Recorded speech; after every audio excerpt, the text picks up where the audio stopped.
there's always something that's freaking you out. Somebody sent back their food, or the pantry guy's too slow, and the salads aren't going out fast enough, or somebody just burned a whole pan of scallops. Whatever it is, there's always something that's freaking you out, making you stressed out.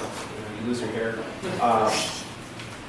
But going through that show, going through harder challenges than I've ever had to deal with, cooking in a restaurant and being filmed while you're doing it, and not being able to leave or go take a walk or go to the coffee shop or call your best friend or call your girlfriend or whatever. Definitely the hardest thing. I had nightmares. I came home and I think I had a little post-traumatic stress disorder afterwards. I was waking up in the middle of the night every night for like 2 weeks thinking that they were in my house.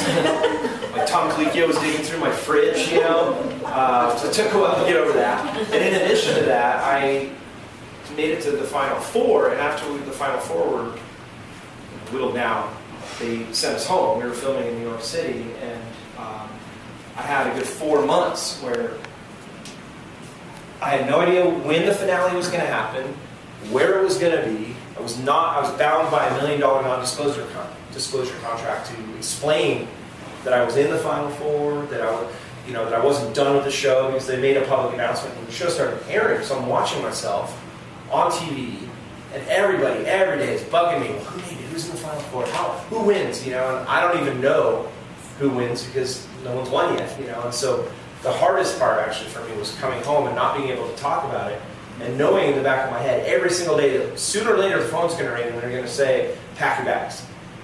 But you have no idea what's coming up. And when they did, it was New Orleans. I'd never been there before. So I called up a dear friend of mine and probably the best chef in the state, Victor Matthews, who nobody knows about. He's got a school and a restaurant down in Colorado Springs. He's a certified master chef. He's also the culinary ambassador for the United States. He was picked over Thomas Keller of the French Laundry. Nobody knows that because he doesn't toot his own horn. He runs, it's called Paragon. It's a culinary school down in Springs, and he gets scholarships for every single student who applies who can't afford the school. He goes out of his way to make sure that they all get into the school, because the way he sees it, he's helping his community by giving these people who may not be able to get any kind of good job because they can't afford college, or they've been in trouble or whatever. He gives them a way to make a living for themselves. I think he's just a fantastic guy. So he saved me, because I called him up. I was like, dude, I've never been to New Orleans, and that's where our finale is.